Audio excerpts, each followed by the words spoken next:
Oh my god, the blood, sweat and tears to get this heater box out of my Craft 2007 Crafter. It all started with this hose becoming disconnected and leaking coolant into the driver's footwell. I had the option of replacing the pipe, but I thought if it's come off and I've got this far, I've got the dash apart so far that I might as well replace the matrix as well. But the next step to replacing the matrix is a massive one, because you need to take the heater box out, because there's a cross member stopping the matrix from sliding out. I suppose you could cheat and cut that out, but I didn't want to do that. So I bought a new matrix and I've got some new pipes. I got the pipes from Mercedes, they were about £30, something like that. And the matrix I got off eBay, that was 50.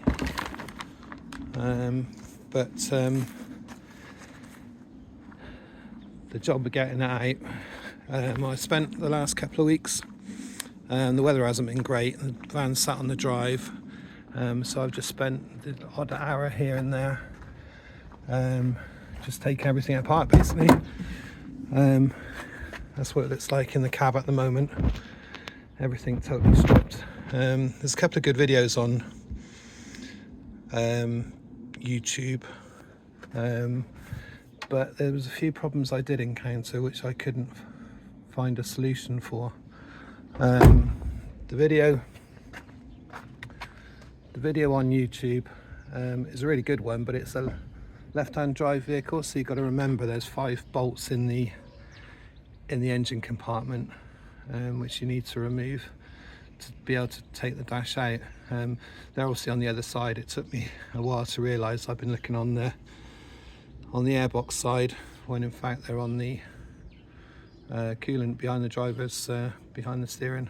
4 of them, there's the bolts there. 4 of them are the same size and one is a little bit shorter. But that's the engine compartment, and that's all you need to do. You need to remove the airbox. That's all quite straightforward. It's a little bit fiddly getting the bolts out because they're behind the wiper linkage. The problem's in the... I've now got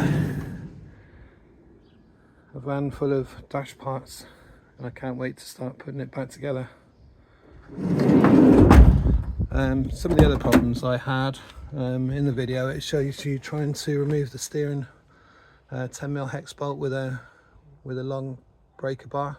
I couldn't hold the steering to be able to undo it, so I had to get an impact wrench on there, and that came off quite easy.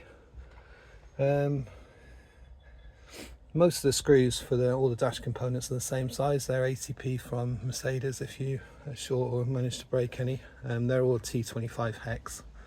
The other problem was the passenger airbag. You'll see a video on YouTube which just says you can slide the panel across to the left and it'll come off. You have to undo the 4 bolts which hold the airbag on, and then you've got this airbag clip here. The orange part just lifts up and then the connector will separate, so you just lift the orange part straight up and the connector will come off. What other problems did I have? I think it's just trying to manage on your own. You need 2 people once the dash comes forward into the cab, because this cross section is so heavy.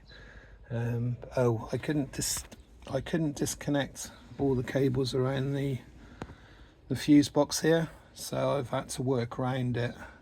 So I've had to work mostly from the driver's side. I didn't take all the header off.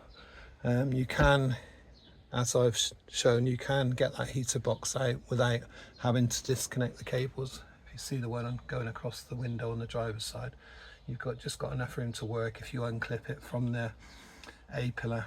So and again, those cables there, I couldn't separate those, but again, it gives you enough room to manage to get the airbox out once you've dismantled absolutely everything. This is the cross member which was stopping the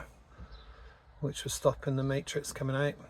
Hopefully now I've got the airbox out. There's just a couple of tabs and the matrix to just pull out from the side, but as you can see, you've got to dismantle pretty much everything. I needed special tools to get the instrument cluster out. That's just some hooks. You can probably fashion some hooks yourself if you want to, but otherwise there's some hooks on eBay for $6.99 you can buy. And also there was a special tool for removing the ignition lock. You just slot that into the ignition lock and unscrew it, and then here's the lock here.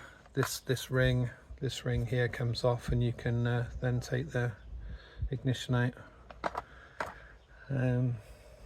But as I say, it's been an absolute nightmare. If you need any got any questions, then just give me a shout.